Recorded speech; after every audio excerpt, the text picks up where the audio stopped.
Welcome to On the Border. I'm dressed casual today because I'm going to Cancun, I hope. Nah, you'll probably die in a plane crash somewhere, because that's just the way Mexico works. Let's do On the Border!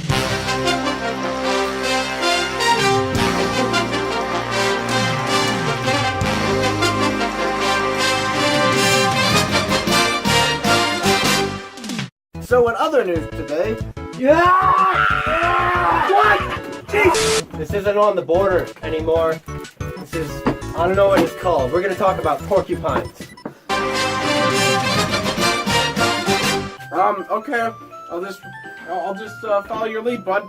So, what's your name here, man? My name's Jermaine, and today we're going to talk about the thin-spined porcupine. Okay, I'll just follow your lead then. All right. I usually report on real news, but, you know. Well, this is more important. What? Okay, so, the thin-spined porcupine is a type of rodent and a type of mammal. And if you take its spines off, it looks pretty much like a rat. It's of the species Chitomys subspinosus, I think, I don't really know. And of the genus Chitomys. It's of the family Erethizontidae. I'm not going to try that. But those are called the New World porcupines. So the order Rodentia, which is rodents, the class Mammalia, mammals, phylum Chordata, kingdom Animalia, animals, and domain Eukaryota. Hey, what's up? Related species include the bicolored spine porcupine, the Brazilian porcupine, and the Mexican hairy dwarf porcupine. Just shut! no! Yeah. Ain't no copyright stopping me. Alright, you can find the thin-spined porcupine in the rainforests of Brazil. There are a couple abiotic factors in the rainforests of Brazil, such as high rainfall, high temperature, and high humidity. Dominant plants there are orchids, epiphytes, and curare, a tropical vine. None of those were pronounced correctly. But, however, it's hard to find those tropical vines now that vine was taken down. Dominant animals there are other mammals, such as sloths, which I believe I am internally. Yes. I'm a sloth waiting to break out. You're real sweaty. Jaguars and various arachnids. The biome is dominated by plant life, and the climate is hot, humid, and awful. Well, welcome back. We're going to explore some of the many things that the thin-spined porcupine eats. Namely leaves. This is a leaf, it's green, and it looks like that. And that's all they eat. They just eat leaves. That's nothing else. And they drink water, which they get from the rainforest, because there's water like everywhere. Where?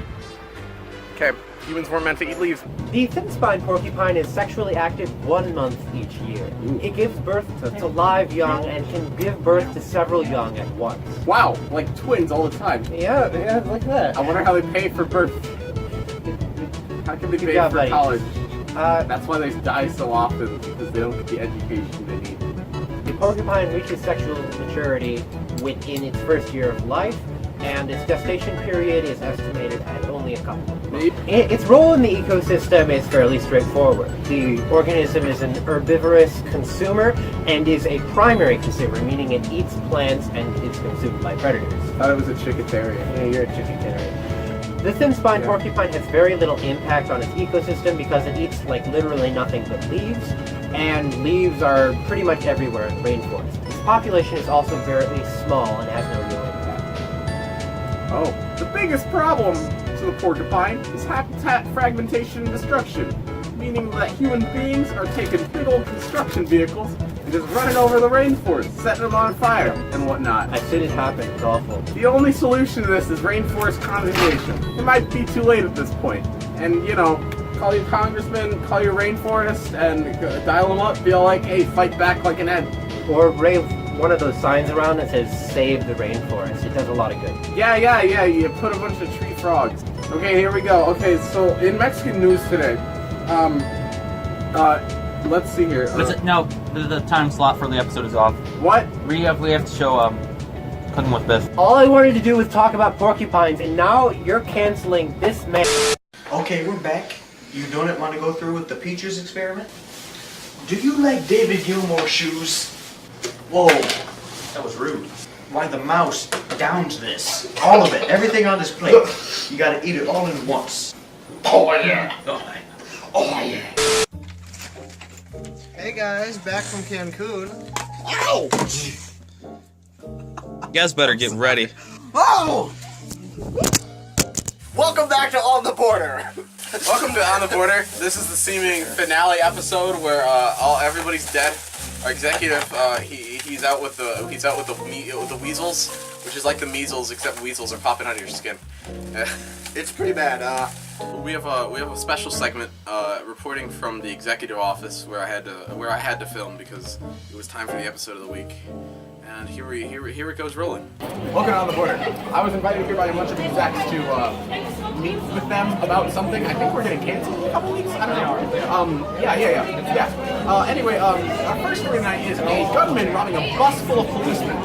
They were unarmed, and there were about 29 of them, and they were on their way to a really bad place where they were going to be stationed for a little bit, and they were robbed at gunpoint when they were pulled over to make some repairs. Our next story is a bunch of Puebla thievery. Puebla. What? Isn't that one of those places that the Indians built? Yeah. Puebla. A bunch of electricity and fuel are being stolen in Puebla, and the fuel specifically is being sold on a market. And the electricity, get this, I didn't even know there was enough electricity in the world to be worth $104 million. That is how much is being stolen in Puebla. Every episode. I know why we're being canceled. Alright. Anyway, now our next story, speaking of Pueblo, a drone was reported to have been flying over a depot there. And that's very illegal. So now I invite on our guests, the thing that flew over Pueblo, a literal goose. Wait, are you doing it right now? Is it going? Wait, are you doing it right now? Yes. What prompted you to fly over Pueblo? Can't fly, so why not Pueblo? But that's illegal. You were recording it. darn cybernetic gooses. They just get everywhere. Mexico has those loose bylaws. It's ridiculous when you really think about it. Birds don't care about those. Yeah. Birds don't. I guess birds don't fly to fly zones. Okay, thank you for joining us, Goose. Have a nice day. Our next story is inflation in Mexico. Now, the Mexican economy is on the rise. The peso is getting stronger, but inflation is still growing. What's the deal?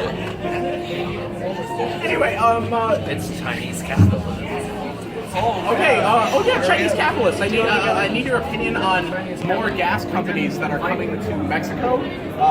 It's reported that Shell, Valero, and Exxon are coming to Mexico. It's gonna screw up their fuel economy. What's up with that, Mexican economist? Yeah, well, You don't know? Okay. There's never a good answer. They always say that. I guess there's a reason we're getting canceled. Our last story of the night, students are launching a satellite. Students from UNAM, are launching a satellite in a can. It's kind of like a trash can that flies into space. It's also being sponsored by NASA.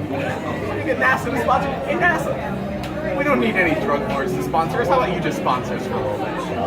Right? Sorry, we can't use any funding. The show is trash. Yeah, and you're funding a trash can. So why don't you send us some money? Yeah, NASA? Because if the students can send a satellite into space to spy on all of us from the Earth's orbit, I'm sure that we can do the same thing from in your own homes. Before we return to our scheduled programming, this show is brought to you by art. Today, we're going to be talking about the bloody art here. Alright? Now, I don't mean the person art. I mean the beauty art. Now, art is a sacred format. It's a really sacred format, man. It's about expression.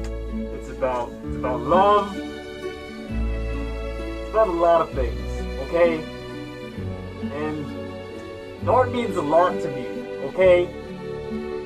And you just use art in your life. You understand me? Use art. I never wanted to be an artist, Mother! I feel so unfulfilled!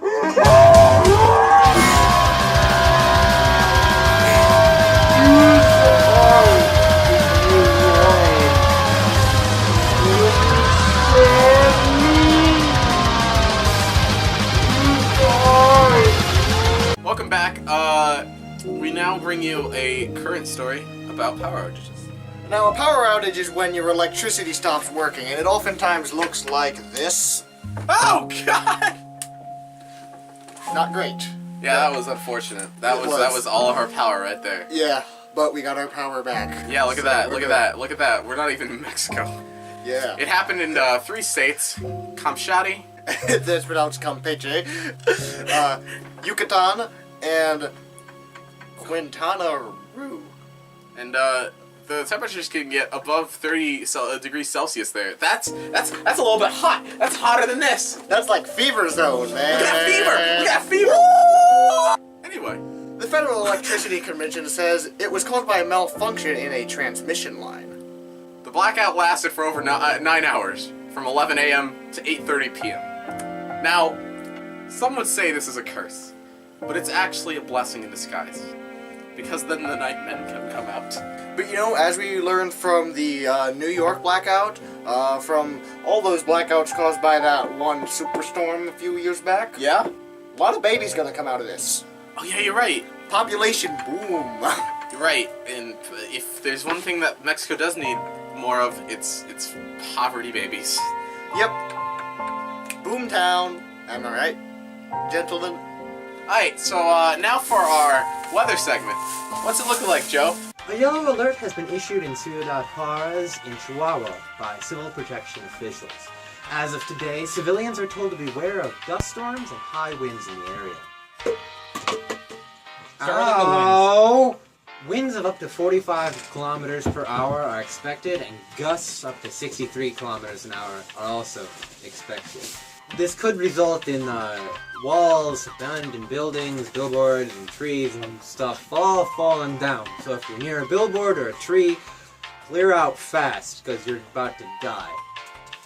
The expected high is 36, and the low should be around 22. So, that's in Celsius, so I don't really know what it means, but... Good. See you guys. Thank you.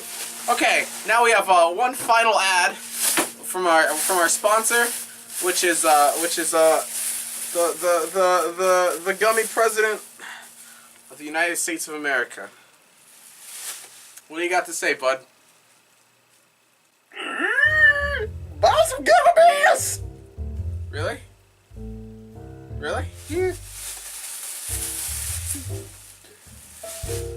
Oh, it looks like there's a friend coming to meet you. Ah! Ah! Alright, let me grab something from that bag. Alright, let's see. Ooh, what do we got here? Dude. That's a tooth. On the Border, brought to you for one last time by Gum, the products and teeth. This one's a dinosaur. Okay, so thank you for joining us for this seemingly final On the Border. One last thing. You all knew it was coming.